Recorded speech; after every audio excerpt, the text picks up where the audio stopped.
everybody, this is Chad the Gaming Dad here on Dad's Games.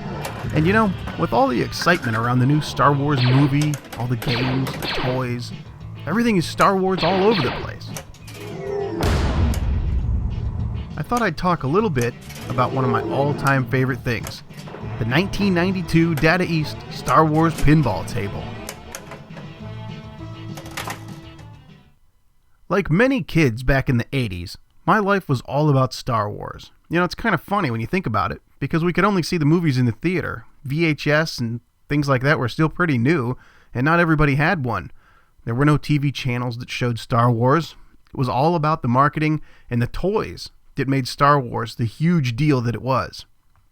So, in the early to mid-90s, during college, I worked at an amusement park in Sandusky, Ohio, Cedar Point. The best amusement park ever. And right in the center of it was a massive arcade that is still there today. Hundreds of arcade games and pinball machines as far as the eye can see, pretty much. Old games, newer games, classic games. This arcade had everything. And this is where I first played my favorite, Star Wars Pinball. On days off, or hours before or after my shift, I could go into the park and ride rides, play games, pretty much do whatever you want. You get a free pass to the park. But I would always go back to the Star Wars Pinball again and again. It was all about the music, the sound effects, the sweet dot matrix display. And the most exciting part was the Death Star that you could shoot the ball into when it was open, and boom, tri-ball. Oh man, that was so much fun. I felt like I blew up the Death Star every time I got that. Great shot, kid. That was 1 in a million.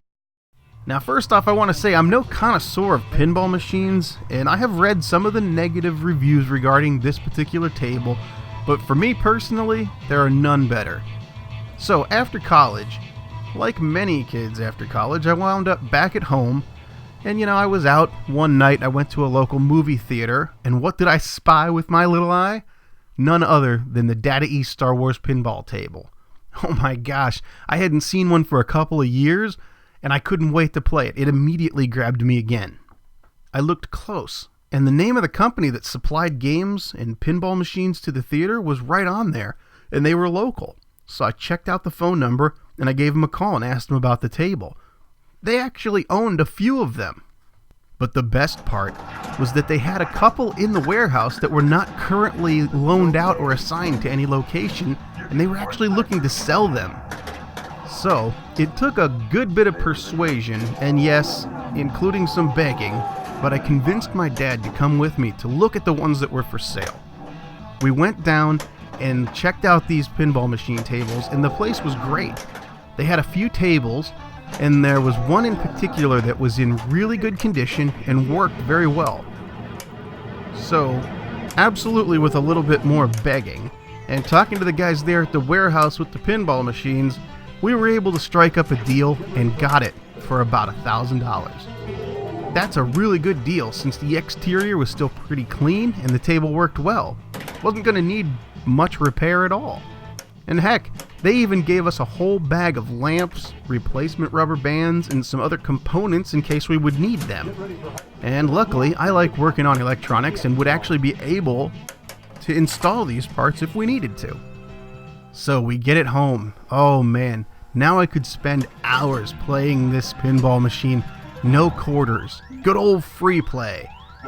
The only bad thing about getting this at home was that in the arcade, when you actually had to put money in it, you felt the rush from the game as well as the pressure not to screw up. You really wanted to blast that Death Star. And if you failed, it hurt really bad to have to pump more quarters in.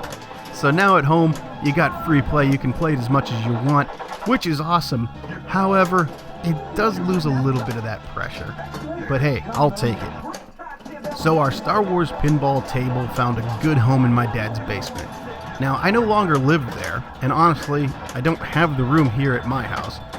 But anytime we go visit my parents, I make sure to spend some time with my old friend Star Wars pinball table. There's really nothing like walking up to a beautiful table like that in a dim room and the sound up loud.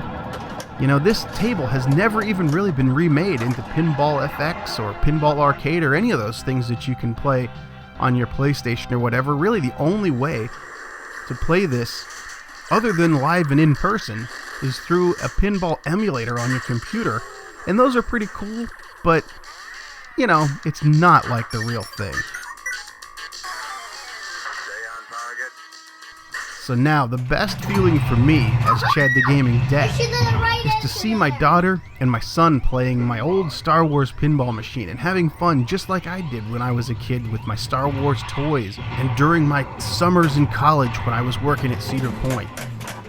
That's the best part about being a gaming dad, is introducing all of the fun things that you know and love to your kids, and it's brand new for them, and you get to watch them, and it really brings you back almost to like it's brand new for you. So cool. So, if you ever see this out somewhere, I highly recommend throwing a few quarters in it. The force is definitely strong with this one. So till next time, remember, you never outgrow video games or pinball machines. So thank you for watching, and we'll see you on the next one. So long, everybody. I always get a floor. May the force be with you.